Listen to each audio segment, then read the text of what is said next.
Depreciation. तो Excel में depreciation का यूज किस लिए होता है तो मैं आपको बताऊंगी। तो असेट की ईयरली वैल्यू निकालना है तो हम डिप्रिशिएशन का फॉर्मूला यूज करके निकालते हैं। तो टैक्स कैलकुलेशन करना है तो हम डिप्रिशिएशन का यूज आता है। और कंपनी की बैलेंस शीट निकालनी होगी तब हम डिप्रिशिएशन का यूज करते हैं। मशीन की रियल वैल्यू एस्टिमेट करनी है तब करते हैं। फ्यूचर प्लानिंग और बजटिंग के लिए हम डिप्रिशिएशन का यूज करते हैं। तो एक्सेल में हम डिप्रिशिएशन में कौन से फॉर्मूले यूज करते हैं तो मैं आज आपको बताऊंगी। तो अब आइए आज हम देखेंगे SLN का फॉर्मूला। तो SLN इन ब्रैकेट कॉस्ट को सिलेक्ट करने के बाद हमें वैल्यू सिलेक्ट करना है कॉमा लगाकर, फिर लाइफ, बाद में ब्रैकेट क्लोज करना है, फिर एंटर प्रेस करना है।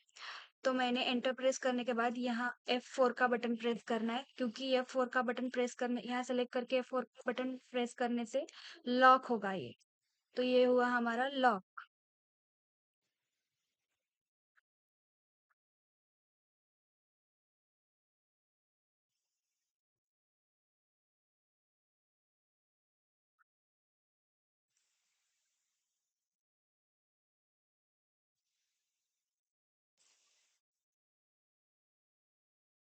तो ये हमें नीचे करना है तो आ गया सबका है।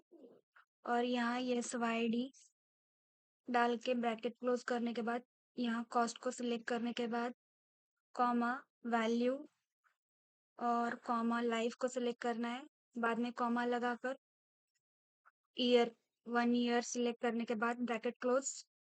फिर हमें यहाँ जो कॉस्ट को सिलेक्ट किया था उसे F4 बटन प्रेस करके लॉक करना है, बाद में यहाँ भी लॉक करना है वैल्यू को, फिर लाइव को भी F4 का बटन प्रेस करके।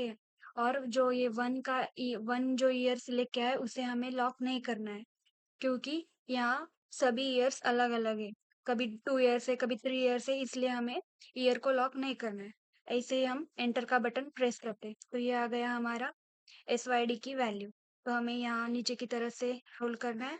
स्क्रॉल करने के बाद ये आ गई सभी की अमाउंट। फिर DB की भी ऐसे ही निकालना है, is equal to DB bracket close in bracket. फिर हमें करना है कॉस्ट की वैल्यू, बाद में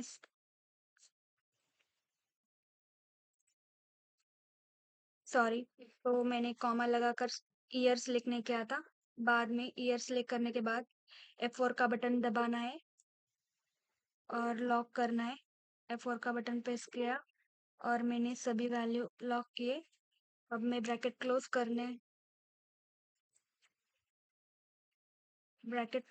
करूंगी, बाद में इंटर प्रेस करूंगी। तो यहाँ आया नम। क्यों आया? क्योंकि मैंने कुछ तो यहाँ गड़बड़ किया, यहाँ हुआ डबल कॉमा। तो डबल कॉमा नहीं, हमें एक ही कॉमा देना है, फिर एंटर।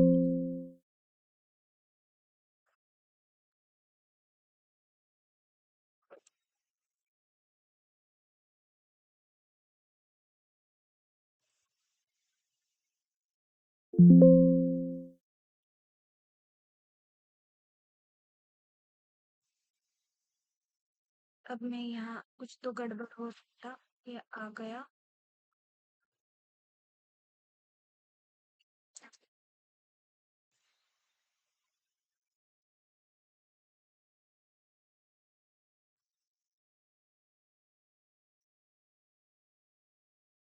फिर एंटर प्रेस किया और हमें ये रोल करना है।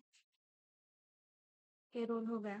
अब हमें एसेट की टोटल वैल्यू निकालनी है। एसेट वैल्यू निकालने के लिए इज इक्वल टू हमें लेनी है कॉस्ट प्लस वैल्यू और एंटर प्रेस करना है।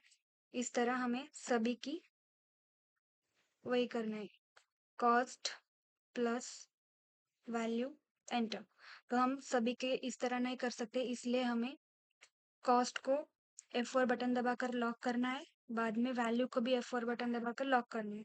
फिर हम यहाँ सेलेक्ट करके यहाँ से खींचेंगे, मतलब स्क्रॉल करेंगे। स्क्रॉल करने से ये अमाउंट सबको सेम सेम आएगी।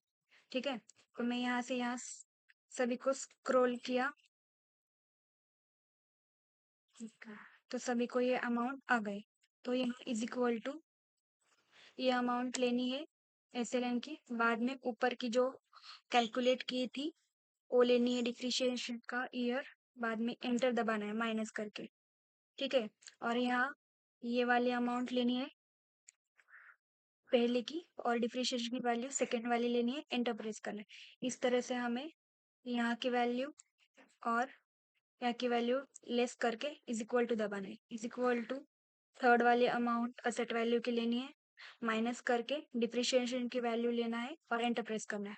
यहाँ अभी असेट की वैल्यू लिया है मैंने फोर्थ वाली, माइनस करके फिफ्थ वाली में से माइनस किया, फिर एंटर दबाया। इस तरह से हमने डिप्रिशिएशन निकाला। तो गाइस हम इस तरह से डिप्रिशिएशन निकालते हैं। Thank you. कमेंट कीजिए और लाइक कीजिए।